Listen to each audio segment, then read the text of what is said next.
Third wave को लेकर कितना एडवांस में काम चल रहा है और अनलॉक के लिए पंजाब कितना तैयार है? बहुत शुक्रिया सिद्धू साहब आपका। आगे बढ़ते हैं। कोरोना के बाद ब्लैक फंगस पूरे देश में पैर पसार रहा है। दिल्ली, जम्मू एंड कश्मीर, उत्तर प्रदेश, बिहार, राजस्थान से लेकर पंजाब, हरियाणा और उत्तराखंड में ब्लैक फंगस का कहर बिल्कुल कहर बनकर टूट रहा है। दिल्ली में 5 दिन में ब्लैक फंगस के 10 मरीजों की मौत हो गई है। लखनऊ में 130 से ज्यादा मरीज हैं, जिनमें से 6 की पिछले 24 घंटे में मौत हो गई है। अलीगढ़ में ब्लैक फंगस के 2 मरीज मिलने से स्वास्थ्य विभाग में हड़कंप मच गया है। गुजरात में भी ब्लैक फंगस के केस बढ़ रहे हैं। सिर्फ सूरत में 700 ब्लैक फंगस के मरीजों का इलाज चल रहा है। महाराष्ट्र में ब्लैक फंगस के 1500 मरीज हैं और इस बीमारी से यहां 90 लोगों की मौत हो चुकी है। एक रिपोर्ट आपको दिखाते हैं महाराष्ट्र से, ग्राउंड रिपोर्ट उर्वशी खोना की। लगभग कुछ 1500 केसेस और 90 लोगों की मौत, ये आंकड़े हैं ब्लैक फंगस के महाराष्ट्र राज्य में। महाराष्ट्र राज्य जो फिलहाल पूरे अपनी पैनिक बटन को प्रेस करते हुए पूरी कोशिश में लगा हुआ है कि वो किस तरह से फेस करे इस डेडली ब्लैक फंगस को। महाराष्ट्र राज्य में फिलहाल इन 1500 केसेस में से 800 से 850 केसेस ऐसे हैं जो फिलहाल पेशेंट्स बिस्तर पर हैं, बेड ऑक्यूपाई किए हुए हैं। वहीं 500 पेशेंट्स ऐसे हैं जो रिकवर कर रहे हैं। बात करें अगर ब्लैक फंगस के इंजेक्शन की, तो एम्फोटेरिसिन, ये जो इंजेक्शन एम्फोटेरिसिन बी, ये जो इंजेक्शन है उसको लेकर महाराष्ट्र राज्य में किल्लत है। महाराष्ट्र राज्य जिन्होंने डिमांड की है कि जिस तरह से इनके मरीज बढ़ रहे हैं, महाराष्ट्र राज्य में जो मरीज बढ़ रहे हैं, लगभग कुछ 2 लाख ऐसे इंजेक्शंस लगेंगे, क्योंकि एक पेशेंट को 6 डेली ऐसे डोसेजेस लगते हैं और उसको ध्यान में रखकर 2 लाख इंजेक्शंस की जरूरत है। पर ये इंजेक्शंस मिल नहीं पा रहे हैं। कई बार ग्लोबल टेंडर को लेकर भी पुश किया है, पर इंजेक्शंस नहीं मिलने के चलते वो टेंडर्स भी अटके हुए हैं। इतना ही नहीं, महाराष्ट्र राज्य ये भी कहती है कि सेंट्रल गवर्नमेंट क्योंकि इसे कंट्रोल कर रहा है, तो कहीं ना कहीं इंजेक्शंस अवेलेबल नहीं है राज्य में, और इसीलिए यूनियन गवर्नमेंट को स्टेट गवर्नमेंट ने रिक्वेस्ट किया है कि वो इंजेक्शंस प्रोवाइड करे।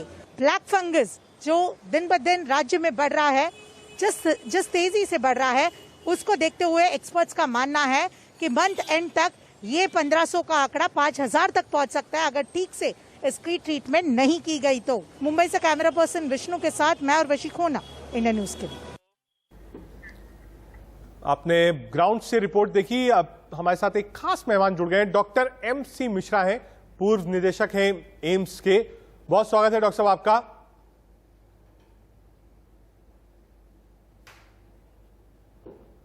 डॉक्टर MC मिश्रा हमारे साथ हैं, साथ ही साथ अभिषेक भी हमारे साथ होंगे, राहुल गौतम हमारे साथ होंगे, अभिषेक सिंह भी हमारे साथ होंगे, लेकिन सुमित दुबे भी हमारे साथ दिल्ली से। लेकिन सीधे पहले डॉक्टर साहब डॉक्टर MC मिश्रा के साथ पास चलते हैं। डॉक्टर मिश्रा, अभी तक कोविड से हाहाकार थी, लोग कोविड पर रिसर्च कर रहे थे, कोविड पर क्या टेस्ट होना चाहिए, कौन सी दवाई कारगर है, ICMR की गाइडलाइंस क्या है, सारा फोकस कोविड और पोस्ट कोविड पर था। लेकिन अब जो फोकस चेंज हुआ है, लोगों को अब ब्लैक फंगस से ज्यादा खौफ है, क्योंकि डॉक्टर्स खुद कह रहे हैं कि अगर इनिशियल स्टेज में आप नहीं पहुंचे डॉक्टर के पास, सही ट्रीटमेंट नहीं हुआ, तो डेथ रेट बहुत ज्यादा है जो ब्लैक फंगस से लोग पीड़ित हैं। डॉक्टर मिश्रा। समस्या जो ज्यादातर है ये एस्ट्रोजेनिक है बेसिकली, और ये इसलिए हुई है कि इतने केसेस ब्लैक फंगस के हमने कभी देखे नहीं। हाल में मुश्किल से एक केस भी देखने को नहीं मिलता है ज्यादातर डॉक्टर्स को। अभी जो संख्या आप बता रहे हैं ये वाकई में बहुत चिंताजनक बात है। तो जो अभी सेकेंड वेव ऑफ इन्फेक्शन में समस्या हुई है वो ये है, बहुत सारे लोगों ने घर में ऑक्सीजन ली है सिलेंडर से, और वो हो सकता है कि मेडिकल ग्रेड ऑक्सीजन ना मिलके उनको इंडस्ट्रियल ग्रेड ऑक्सीजन मिली हो। तो सबसे पहले तो चूंकि अब संक्रमण में थोड़ी सी गति धीमी हुई है, तो जिन लोगों को भी ऑक्सीजन की रिक्वायरमेंट है उनको हॉस्पिटल में ही ऑक्सीजन थेरेपी दी जाए। साथ स्टेरॉइड उपयोग भी काफी हुआ, और फिर जैसे देखने में आया अधिकतर इस तरह के रोगी हैं उनको सीवियर डायबिटीज है, और जब उनको स्टेरॉइड भी दिया जाता है तो डायबिटीज बिल्कुल अनकंट्रोल्ड हो जाती है।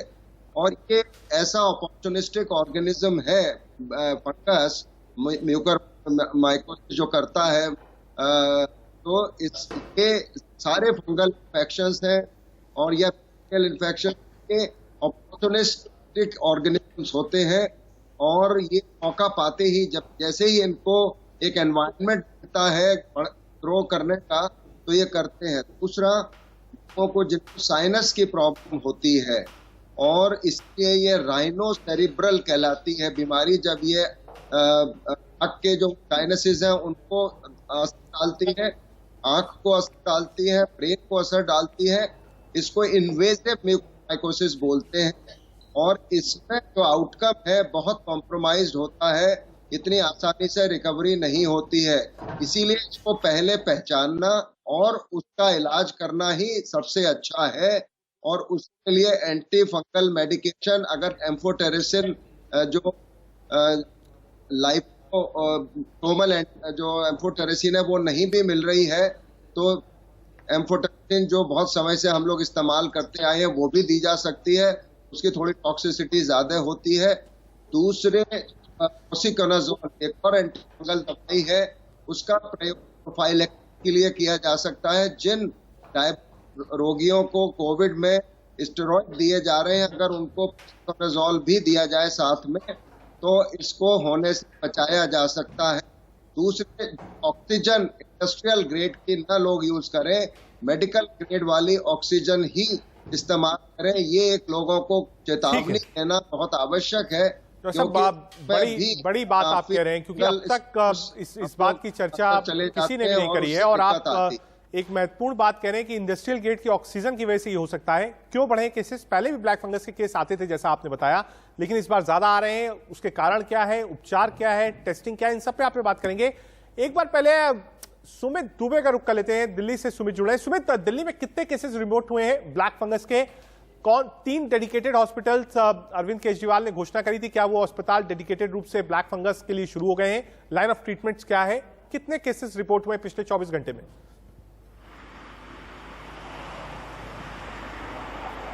जी हाँ, बिल्कुल रजत, जहाँ तक केसेस का सवाल है दिल्ली में तो एकदम एग्जैक्ट वैसा आंकड़ा नहीं मिल पा रहा है जैसा कि कोविड-19 के केसेस का मिल रहा है। लेकिन जो दिल्ली के हेल्थ मिनिस्टर सत्येंद्र जैन ने जानकारी दी थी उसके मुताबिक 197 केस अब तक दिल्ली में ब्लैक फंगस के रिकॉर्ड किए गए हैं और इसमें खाली दिल्ली के लोग नहीं हैं, वो लोग भी हैं जो दिल्ली से बाहर के लोग हैं और दिल्ली में आकर अपना इलाज करा रहे हैं। तो इस तरीके के 197 केसेस यहाँ पर मिले हैं और एम्स में काफ़ी बड़ी संख्या में ये केसेस मिले हैं।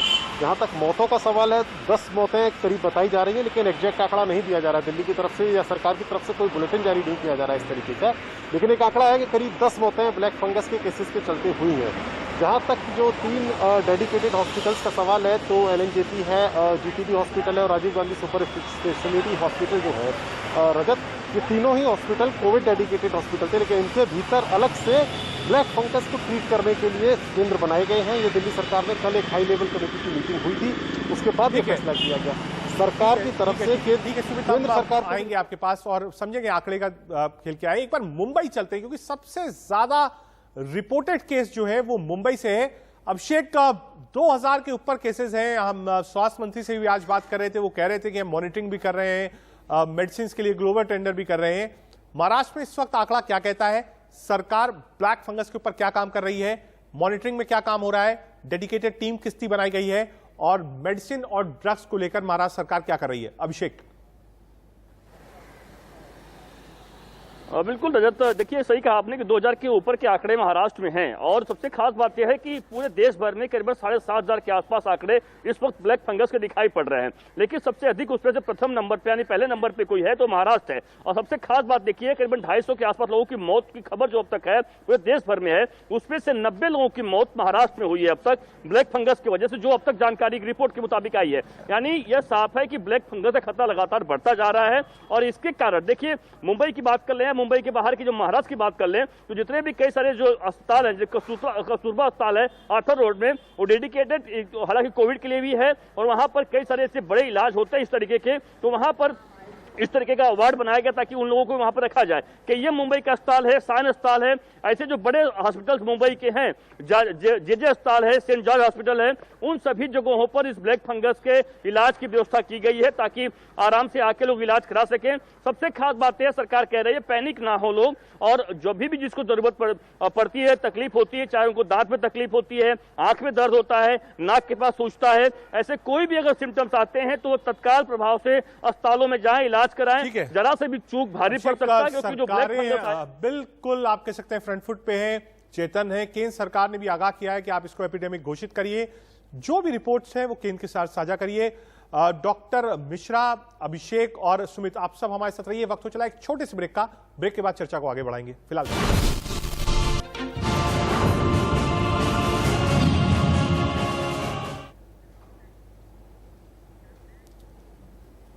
ब्रेक के बाद आपका स्वागत है। ब्लैक फंगस के बढ़ते मामले को लेकर हरियाणा के स्वास्थ्य मंत्री अनिल विज और राजस्थान के स्वास्थ्य मंत्री डॉक्टर रघु शर्मा का क्या कहना है, आपको सुनवाते हैं।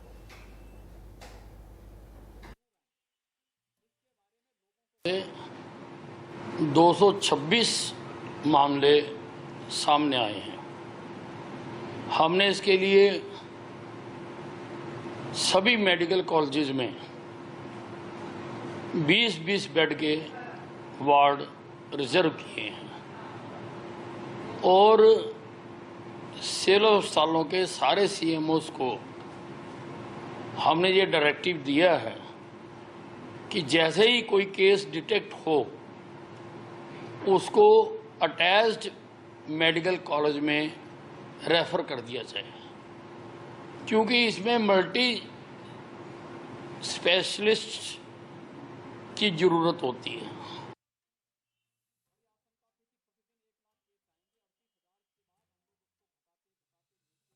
ब्लैक फंगस की शिकायतें पूरे राजस्थान से आ रही है और जयपुर में हमने एक यूनिट म्यूकोमाइकोसिस की एसएमएस हॉस्पिटल में शुरू की है। करीब 50-60 मरीज यहाँ भी भर्ती हैं। उनकी दवाओं की प्रिक्योरमेंट के लिए भी सरकार प्रयत्नशील है। भारत सरकार ने इसकी जो दवा है एमपी एम्पोथेरेसिन, उसको भी अपने अंडर में ले लिया, अधिकृत कर लिया है। तो हम अपने राज्य के जो ब्लैक फंगस के केसेस हैं उसके मुताबिक हमने अपना डिमांड उनको भेजा है, तो संभवतः वो हमको दवा उपलब्ध कराएंगे और ये दवा भी सारे चिकित्सालय जहां पर ये इलाज चल रहा है इनका, उनको उपलब्ध करा दी जाएगी। हमारे साथ एमसी मिश्रा साहब मौजूद हैं, पूर्व निदेशक हैं एम्स के। सर, आंकड़े ब्लैक फंगस के बढ़ते जा रहे हैं। आपने खुद इस बात को कहा था कि पहले भी ब्लैक फंगस के केसेस आते थे, इतने ज्यादा नहीं आते थे, और एक इंपॉर्टेंट चीज आपने कही कि इंडस्ट्रियल यूज की ऑक्सीजन यूज करने के कारण ये केसेस बढ़ सकते हैं। कई ऐसे केसेस आ रहे हैं डॉक्टर मिश्रा जिनको कोविड नहीं हुआ, जिन्होंने ऑक्सीजन सपोर्ट नहीं लिया, लेकिन उसके बाद भी वो ब्लैक फंगस का शिकार हो गए। ऐसे लोगों को में ये देखना पड़ेगा कि क्या डायबिटीज थी उनको और क्या अनकंट्रोल्ड डायबिटीज थी। लेकिन ये बहुत आश्चर्यजनक बात होगी कि अगर कोई हेल्दी आदमी है, व्यक्ति है, और उसको डायबिटीज भी नहीं है, फिर ब्लैक ये फंगल इन्फेक्शन हो जाए, ये अपने में बहुत चिंताजनक बात है। तो इसकी जांच और इसको इन्वेस्टिगेट करना बहुत महत्वपूर्ण होगा कि उस व्यक्ति क्यों हुआ। लेकिन जो अभी तक आंकड़े सामने आए हैं वो में भी आश्चर्य है कि ज्यादातर लोगों का घर में कोविड से ट्रीटमेंट करके वो ठीक हो गए थे, जो भी कुछ उन्होंने ट्रीटमेंट किया, स्टेरॉइड मिला या उन्होंने ऑक्सीजन ली, और ठीक होने के कुछ दिनों बाद फिर उनको लक्षण थे जिसमें डायग्नोसिस ब्लैक इसकी फंगस की म्यूकोरमाइकोसिस की बनी।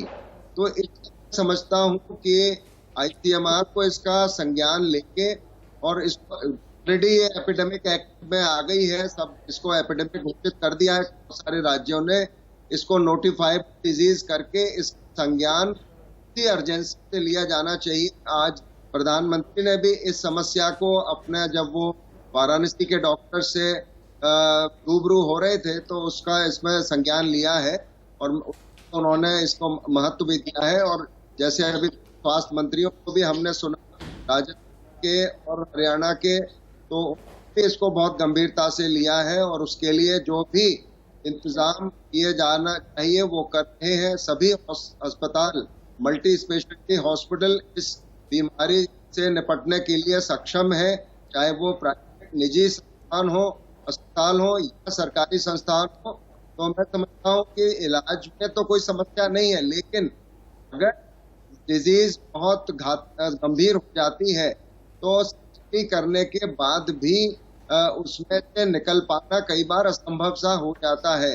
मॉर्टेलिटी, मृत्यु दर काफी अधिक होती है इस तरह के रोगियों में, इसलिए इसको पहले पहचान के पहले ही इलाज करके रोकना ही इसका एक मैं समझता हूँ अच्छा उपाय है।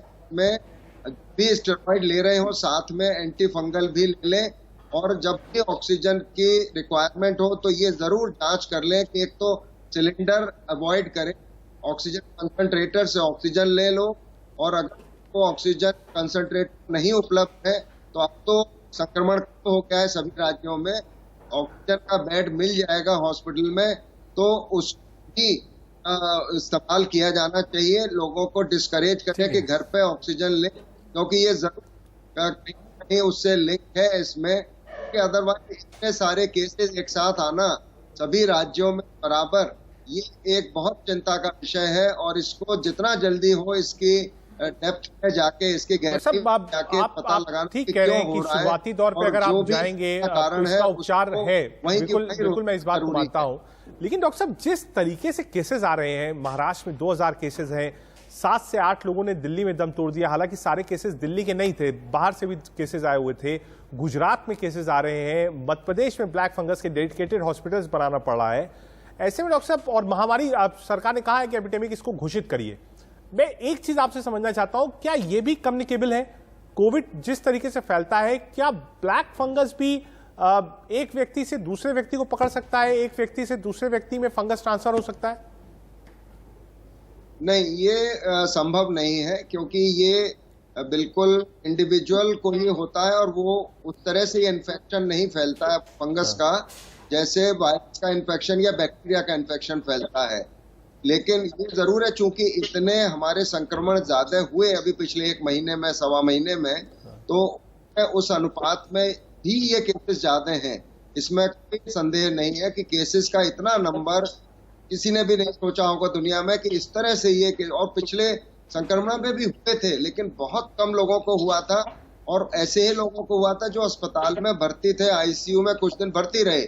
ये आमतौर से उन्हीं लोगों को होता है जिनकी प्रतिरोधक क्षमता कम होती है, लेकिन अभी भी हो उन्हीं लोगों को रहा है ज्यादातर। लेकिन घर पे ट्रीटमेंट जो ले रहे हैं उनको भी हो रहा है, ठीक होने के बाद होता है।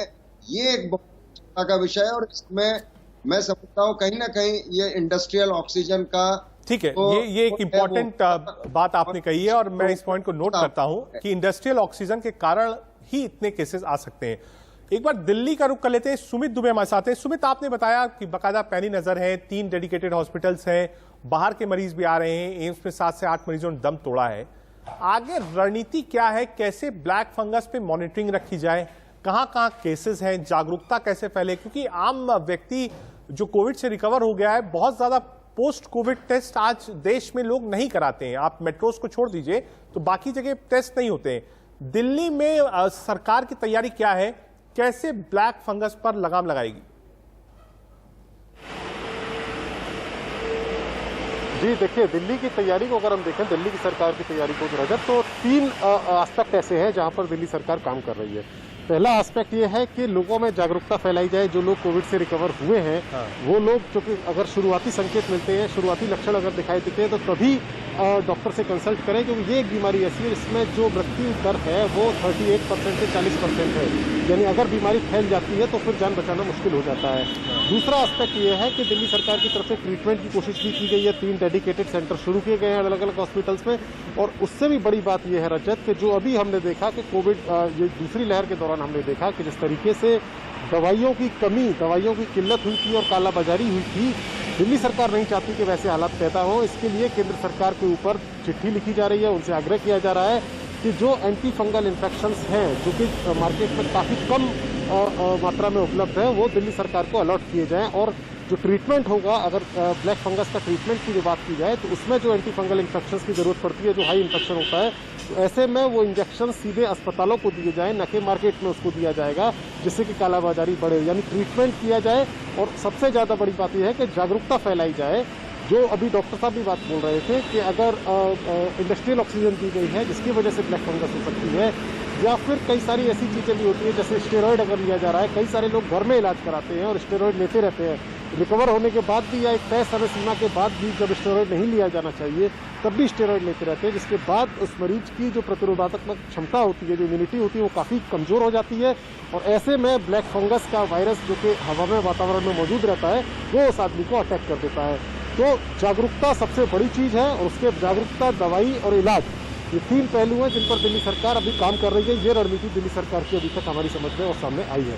जी रजत। ठीक है सुमित, वापस एक बार चलते हैं डॉक्टर मिश्रा के पास। डॉक्टर साहब, सुमित भी यही बात कह रहे थे कि सरकारें काम कर रही हैं जागरूकता पे। हमने राजस्थान में देखा, बाकायदा ट्रैकिंग सिस्टम बनाया गया है, मध्य प्रदेश में डेडिकेटेड हॉस्पिटल्स बनाए गए हैं, महाराष्ट्र में भी केसेस कहां से आ रहे हैं उस पर नजर रखी गई है, राजस्थान में किसी भी जिले में कोई केसेस आएगा, बाकायदा उसकी एक मॉनिटरिंग सिस्टम बनाई गई है। तो ये जो मॉनिटरिंग सिस्टम है, डॉक्टर साहब आप लंबे समय तक आपने देश की सेवा करी है, निदेशक रहे हैं, इतने ज्यादा केसेस जो आ रहे हैं ये किस तरफ इशारा कर रहे हैं? एक तो आपने बताया कि हो सकता है इंडस्ट्रियल ऑक्सीजन का यूज हुआ हो, लेकिन इतने इंजेक्शंस नहीं है, इतने ड्रग्स नहीं है। हालांकि हेल्थ मिनिस्टर ने कहा है कि हम प्रोक्योर कर रहे हैं और बनाने की हमने इजाजत दी है, लेकिन इतने ड्रग्स नहीं है, इंजेक्शंस नहीं है कि आप ब्लैक फंगस को क्योर कर पाए। बिल्कुल, ये आपकी बात बिल्कुल ठीक है, क्योंकि एकदम से इतने केसेस का आना, इतना एम्फोटेरेसिन दिखता नहीं है आमतौर से। मुश्किल से एक हॉस्पिटल में 2 या 3 रोगी होंगे एक महीने भर में भी, मुश्किल से, और हम तो साल में भी नहीं देखते इतने रोगी। तो ये बिल्कुल बहुत गंभीर समस्या है और इसीलिए इसको बचाव कर ले तो सबसे अच्छा तो वो होगा। और साथ में जो लाइपोसोमल एम्फोटेरेसिन की बात हो रही है वो नहीं भी उपलब्ध है, तो जो कन्वेंशनल एम्फोटेरेसिन भी है उसका इस्तेमाल करें, क्योंकि जो लोग इससे संक्रमित हैं वो इसका इंतजार नहीं कर सकते कि दवा कब आएगी। तो ये बहुत बड़ी एक निर्णय लेना पड़ेगा जो लोग इलाज कर रहे हैं लोगों का। और काफी लोग माइल्ड होंगे, वो तो खैर जो पोसाकोनेजोल और दूसरी एंटीफंगल दवाइयां हैं उनसे ही ठीक हो जाएंगे, लेकिन एम्फोटेरेसिन बी जो इन्वेसिव म्यूकोरमाइकोसिस सेरिब्रल ब्रेन में पहुंच गई, आंख में पहुंच गई, उसमें तो एम्फोटेरेसिन ही दी जाएगी। डॉक्टर साहब एक सवाल मेरा और है, डॉक्टर साहब प्रोडक्शन भी बढ़ाने की प्रक्रिया की है, लेकिन उसमें समय लग सकता है। ठीक है डॉक्टर साहब, एक चीज और पूछना चाहता हूं आपसे। ये तो वो लोग हुए जो कोविड से रिकवर करे हैं या उनकी जो इम्यूनिटी है कॉम्प्रोमाइज है, लिवर की दिक्कत है, किडनी की दिक्कत है, लंबे समय तक आप कह सकते हैं स्टेरॉइड्स पे रहे हो, क्या कोई प्रिवेंटिव ड्रग भी आती है कि आपको एंटी फंगल इन्फेक्शंस ना हो? क्या आप लोग कुछ रिकमेंड ऐसा करते हैं जो शुगर के पेशेंट्स हों, बहुत एजेड ग्रुप के लोग हों, 65-70 प्लस के, हो सकता है क्योंकि दिल्ली में इतने ज्यादा केसेस थे, देश भर में थे, क्या कोई प्रिवेंटिव ड्रग भी है जो कि एंटी फंगल ड्रग आप प्रिवेंशन के रूप में ले सकें और उसका कोई साइड इफेक्ट्स ना हो? नहीं, साइड इफेक्ट तो देखिए हर दवाई का होगा, हाँ। एंटी फंगल का भी होता है, लेकिन इसके प्रिवेंशन के लिए जैसे मैंने बताया पोसाकोनेजोल एक दवाई है, एंटी फंगल है, बहुत इफेक्टिव है। उसको अगर स्टेरॉइड किसी को दे रहे हैं डायबिटिक पेशेंट को, तो उसको शुरू कर देने में कोई हर्ज नहीं है, उसको कर देना चाहिए। और शायद अब डॉक्टर्स कर भी रहे हो ये इतने केसेस आने के बाद। और इसी प्रकार से हम लोगों के आईसीयू में जो रोगी होते हैं, वैसे भी ये मतलब पैंडेमिक को भी छोड़ दें अगर आप, तो उस जो हमारा स्टैंडर्ड प्रोटोकॉल होता है उसमें एंटी फंगल दवाई इंक्लूडेड होती है, एंटीबायोटिक्स होते हैं और एंटी फंगल दवाई उसमें इंक्लूडेड होती है for prevention of fungal infection. क्योंकि फंगल इन्फेक्शन एक बार ब्लड में चला जाता है तो बहुत गंभीर हो जाता है और बचना मुश्किल हो जाता है रोगी का। इसलिए इसको बचाव ही इसका बहुत जो पावरफुल इसका माध्यम है और उसको बचाना ही सबसे बड़ा उपचार मानते हैं हम लोग। लेकिन अब वो तो एम्फोटेरेसिन अगर मिल जाती है तो उससे तो रिस्पांस आ ही जाता है, पोसाकोनेजोल से रिस्पांस आ जाता है, और वोरिकोनेजोल भी एक एंटी फंगल दवाई है। तो ये कई एंटी फंगल मेडिकेशन है, लेकिन म्यूकोरमाइकोसिस के लिए खास तौर से एम्फोटेरेसिन भी ड्रग ऑफ चॉइस मानते हैं, जो इन्वेसिव म्यूकोरमाइकोसिस जिस तरह के भी रोगी आ रहे हैं उनमें, और ठीक है। के लिए पोसाकोजोल इस्तेमाल कर सकते हैं फीचर्स डायबिटिक पेशेंट में जिनको कोविड हुआ है। डॉक्टर साहब, आपने कहा कि आजकल जो डॉक्टर्स हैं वो प्रिस्क्राइब कर रहे हैं एंटीफंगल, इसमें जागरूकता को लेकर हेल्थ सिस्टम्स और डॉक्टर्स जो लगातार आप ओपीडीज कर रहे हैं उनको क्या करना चाहिए कि कम से कम एक जागरूकता फैले? क्योंकि आपने कहा कि शुरुआती दौर में अगर पता चल जाए कि फंगल इन्फेक्शन है तो उसका ट्रीटमेंट है और बहुत आसान ट्रीटमेंट है, आपने बताया, और केसेस ठीक भी है। बाद में जब बढ़ जाए फंगल इन्फेक्शन, पीक पे हो, तब मुश्किल होती है। तो ऐसे में हेल्थ सिस्टम्स को, डॉक्टर्स को कैसे अवेयरनेस लानी चाहिए कि कम से कम जो पेशेंट्स हैं उनको पता चले, पहली बात कि हाँ उनको फंगल इन्फेक्शन हो सकता है, पहला, और दूसरा कि जागरूकता इसकी कैसे फैले?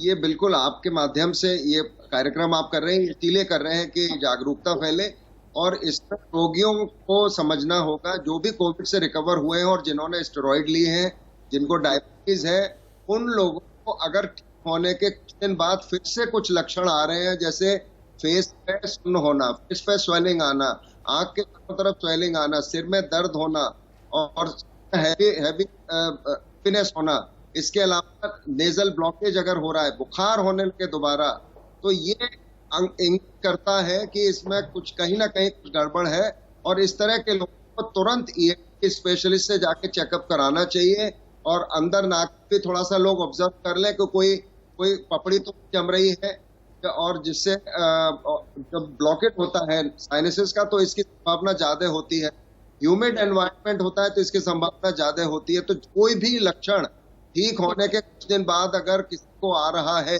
उसको नजरअंदाज नहीं करना है, उसको तुरंत जाके चेकअप कराना है, तभी प्रिलिमिनरी स्टेज में और पहले पकड़ा जा सकता है, ठीक है, और उसका ट्रीटमेंट शुरू किया जा सकता है, और ज्यादातर लोगों में शायद अब ये होने लग रहा है। ठीक है, ठीक है डॉक्टर साहब, मैं एक मिनट के लिए आपको रुकूंगा, और सुमित भी हमारे साथ दिल्ली से हैं। एक बार आप नजर डाल लेते हैं इस वक्त की सुर्खियों पर।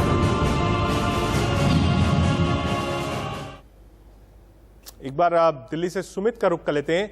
सुमित, अब एपिडेमिक के लिए कहा हेल्थ मिनिस्ट्री ने कि आप इसको घोषित करिए, कई राज्यों ने घोषित भी कर दिया, मेडिसिन की कमी है, डेडिकेटेड हॉस्पिटल्स बनाए जा रहे हैं। दिल्ली में जो डॉक्टर्स हैं उनकी अपनी राय क्या है? क्योंकि आपने डॉक्टर मिश्रा को भी सुना होगा, उन्होंने कहा कि अगर इंडस्ट्रियल ग्रेड की ऑक्सीजन दी गई है उससे हो सकता है, इम्यूनिटी कॉम्प्रोमाइज है उससे हो सकता है, केसेस जो इतने ज्यादा बढ़ रहे हैं, डॉक्टर्स का अपनी राय क्या है? क्यों ये केसेस आ रहे हैं? क्या ये सिर्फ स्टेरॉयड और ऑक्सीजन यूज से आ रहे हैं या फिर कोई और वजह?